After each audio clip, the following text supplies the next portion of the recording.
Juste avant de commencer les amis, petit message pour vous dire que toutes les vidéos cette saison vont être disponibles en podcast. J'ai eu quelques soucis techniques l'année dernière, mais cette saison je m'y engage, vous trouverez mon contenu disponible sur vos plateformes préférées peu de temps après la sortie sur YouTube. Alors n'hésitez pas à aller jeter un coup d'œil, à donner une note si possible pour la visibilité, et à profiter du podcast dans les transports en commun, à la salle de sport, et où vous voulez. Merci beaucoup. Si le microcosme de la Formule 1 avait les yeux rivés sur un certain Lewis Hamilton ces derniers jours, un autre événement très important s'est déroulé quelques heures auparavant. Vous le savez peut-être, Andretti ne rejoindra pas la Formule 1 ces prochaines saisons. C'est ce qu'indique un communiqué de Formula One Management, ou la FOM pour les intimes, qui nous explique que la candidature d'Andretti pour rejoindre la grille a été refusée. Alors pour rappel, Andretti est une écurie américaine détenue par la famille Andretti, et qui évolue notamment en IndyCar et en Formula I. Un nom évidemment très bien connu en Formule 1 puisque Mario Andretti a remporté le championnat en 1978, et son fils Michael a lui aussi couru dans la discipline dans les années 90. Andretti projette de prendre part au championnat depuis de longues années, et la FIA avait donné son feu vert en octobre dernier pour qu'il s'invite sur la grille en 2025 ou en 2026. Une première étape nécessaire, mais qui ne valait pas grand chose sur l'accord de la FOM et de ses partenaires, en particulier les écuries. Désormais, le verdict est tombé. La F1 ne veut pas d'Andretti, du moins pas pour l'instant. Entre intérêt sportif, compétitivité du championnat, intérêt financier ou encore accord concorde, Stefano Domenicali et son équipe ont avancé un certain nombre de raisons qui expliquent leur raisonnement. Et on va tenter d'élucider tout ça dans cette vidéo. C'est parti.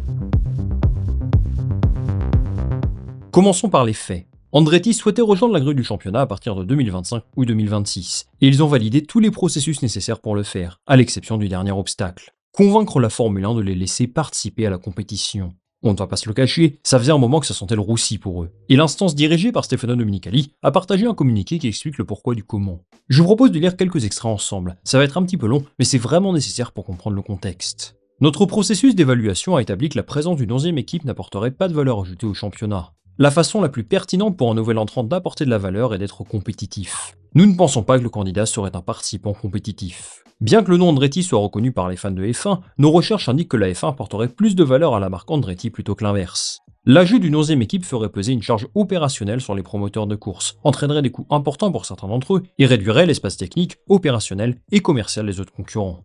Nous ne pensons pas qu'il soit possible d'admettre un nouveau candidat en 2025, étant donné que cela impliquerait qu'une écurie novice construise deux voitures complètement différentes au cours de ses 2 premières années d'existence. Le fait que le postulant propose de le faire nous donne des raisons de douter sur sa compréhension de l'ampleur du défi à relever. La candidature envisage une association avec General Motors pour la production des groupes moteurs, mais ce ne sera pas le cas avant plusieurs années.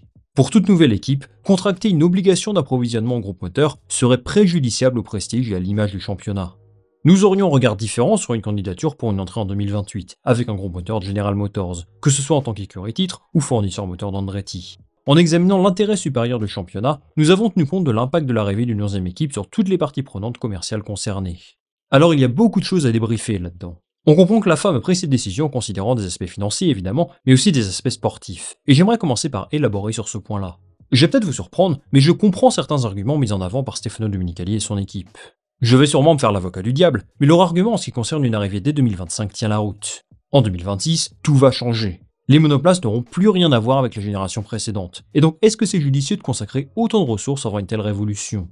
La F1 a peur qu'Andretti se brûle les ailes en faisant ça, et ne soit tout simplement pas au niveau en 2026. En tant qu'organisme qui protège les intérêts financiers et sportifs de la Formule 1, je comprends leur position. On pourrait dire qu'ils sous-estiment Andretti, qui a énormément investi dans de nouvelles infrastructures, mais on ne peut pas affirmer que leur raisonnement est dénoué de logique sportive. Ensuite, ils évoquent la partie moteur. General Motors s'est engagé à soutenir Andretti, mais uniquement à partir de 2028. C'est logique, ils ont besoin de temps pour préparer convenablement leur arrivée dans le championnat, et donc rien de surprenant à ce que ça se déroule comme ça. Mais dans l'hypothèse qu'Andretti rejoigne la grille en 2025 ou 2026, que se passe-t-il? Il y a quelques mois, ils avaient trouvé un accord avec Alpine, mais Bruno Famin a indiqué que cet accord était aujourd'hui caduc, parce qu'ils ont pris plus de temps que ce qui était prévu. Aujourd'hui, sans doute n'ont-ils pas d'accord contractuel écrit et signé avec un fournisseur moteur. C'est un élément absolument essentiel pour la F1, qui selon eux est obligatoire pour ne pas ternir l'image du sport. Alors on peut largement contre-argumenter, puisque les règlements de la FIA ont une parade face à ce scénario. Ils sont autorisés à demander à un fabricant de groupe moteur de fournir une équipe, ils n'ont tout simplement pas le droit de refuser. Dans ce cas-là, on demandera à l'entreprise qui a le moins de clients d'être le fournisseur moteur d'Andretti. S'ils rejoignaient la grille en 2026, Alpine ou Honda seraient donc obligés quoi qu'il arrive de leur produire des groupes moteurs. Si cela se produit, est-ce que ça pourrait vraiment faire du mal au sport? Dites-moi ce que vous en pensez en commentaire, mais j'en ai pas l'impression. Je rappelle également que c'est exactement ce que fait Sauber avec Ferrari en ce moment, puisqu'ils vont passer un moteur Audi en 2026, donc j'ai du mal à entendre cet argument. Alors effectivement, passer d'un groupe moteur à un autre demande des modifications profondes sur la monoplace, parce que chaque fournisseur a une façon différente de la produire. Mais pour être compétitif en Formule 1, Andretti est conscient que rien n'est plus important que l'expérience en piste. Les règlements peuvent changer autant que vous voulez, mais il est crucial de développer leur monoplace le plus tôt possible, de commettre des erreurs, et surtout d'accumuler du temps de roulage, parce qu'il n'y a que de cette façon-là qu'ils pourront être au niveau. Le niveau justement, parlons-en. La F1 estime qu'Andretti ne sera pas suffisamment bon en 2026 pour apporter de la valeur au championnat. Peut-être ont-ils raison, ça je ne sais pas. Peut-être ont-ils raison, ça je ne sais pas. Mais l'argument est quand même difficilement recevable. La FIA a jugé que leur projet est conforme à leurs attentes, et on peut critiquer la FIA sur bien des aspects, mais ça reste en théorie l'entité qui contrôle tout ce qui touche aux aspects techniques et sportifs. Donc à titre personnel, j'estime que la F1 ne devrait même pas avoir autant de revendications là-dessus. Évidemment, et c'est quelque chose que vous m'avez souvent dit, on peut aussi comparer Andretti avec ce qui se fait sur la grille. La pire écurie aujourd'hui c'est Haas, et franchement, si l'on compare les ressources investies par les deux groupes, est-ce qu'on peut être sûr à 100% qu'Andretti terminera derrière Haas en 2026 ? Si vous avez la réponse, dites-le moi, mais je suis convaincu qu'ils peuvent au moins atteindre leur niveau. Et il faut également prendre en compte l'évolution des règlements de la FIA, qui vise à équilibrer les performances du plateau. Il y a plein de faiblesses et des défauts, mais jusqu'à présent, ça a plutôt pas trop mal fonctionné, dans le milieu de tableau en particulier.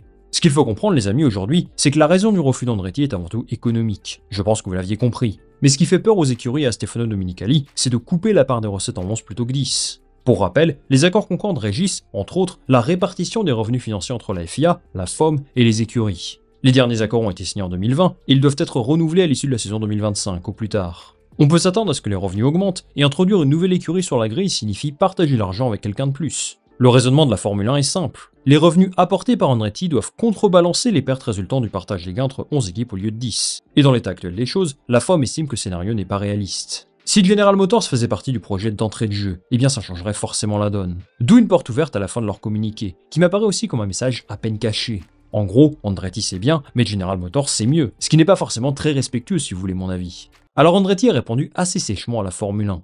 Déjà, ils avaient lancé une grosse opération de communication avant même que la décision ne soit rendue officielle. Ils montraient en détail où ils en sont, leur processus de développement et leur volonté de rejoindre le championnat très rapidement. Dans un communiqué, ils précisent que leur candidature initiale portait sur 2025, effectivement, mais que les processus de la FIA et de la F1 étaient tellement longs qu'ils tablaient aujourd'hui sur une entrée en 2026, à 100%. Ils mentionnent également qu'ils n'ont jamais reçu d'invitation pour discuter avec Stefano Domenicali et son équipe, alors que le communiqué de la F1 indique le contraire. Ça prouve un cruel manque de communication entre les deux, et c'est dommage pour l'image du sport. Il y a autre chose qui souligne une fois de plus ce manque de communication. La F1 explique qu'il est difficile d'accueillir une écurie supplémentaire sur les 24 lieux où se dérouleront les Grands Prix. Pour moi, c'est un argument vraiment irrecevable. La FIA a annoncé depuis plus d'un an qu'il souhaitait accueillir davantage d'écuries, ce qui a amené plusieurs entreprises à tenter leur chance et à dépenser énormément d'argent. S'ils n'ont pas moyen de réaliser des aménagements pour accueillir une écurie supplémentaire, est-ce qu'ils n'auraient pas pu le dire avant? Mais bon, je n'y crois pas personnellement. Andretti a donc raison d'être furieux face à la décision de la F1. Les imaginer se battre pour les victoires et les podiums dès 2026 est peu probable, bien sûr, mais est-ce qu'on peut vraiment être certain qu'ils seront mauvais? Imaginez par exemple que Mercedes se retrouve dernière de la grille parce qu'ils ont totalement raté leur groupe moteur. C'est possible que ça arrive, tout comme ce serait possible que Renault produise le meilleur moteur de la grille, et donc Andretti est un vrai avantage par rapport à ses concurrents dès le départ. Il y a tellement de changements dans les nouvelles réglementations que personne ne peut prédire ce qu'il va se passer. Ce qu'on peut voir aujourd'hui, c'est qu'ils ont les ressources nécessaires pour participer au championnat dès 2026. Et ça, ce n'est pas moi qui le dis, mais c'est la FIA. Donc sans trop de surprise, on peut en conclure que leur refus est justifié par des facteurs économiques, en très grande partie. Ils devront présenter leur candidature à nouveau, et espérer participer au championnat en 2028, avec cette fois-ci le soutien de General Motors. Il va falloir prendre son mal en patience d'ici là, continuer à motiver les ingénieurs qui se voyaient déjà sur la grille en 2026, en espérant pour eux une issue positive. Merci les amis d'avoir suivi cette vidéo jusqu'au bout. Dites-moi en commentaire ce que vous pensez de cette histoire entre Andretti et la F1, si vous trouvez ça scandaleux ou non. Moi je lirai tous vos commentaires très attentivement, comme d'habitude. Je vous invite à liker cette vidéo si elle vous a plu, et bien évidemment à vous abonner pour me donner un maximum de visibilité. Nous on va se retrouver très rapidement pour une nouvelle vidéo. Salut, à la prochaine.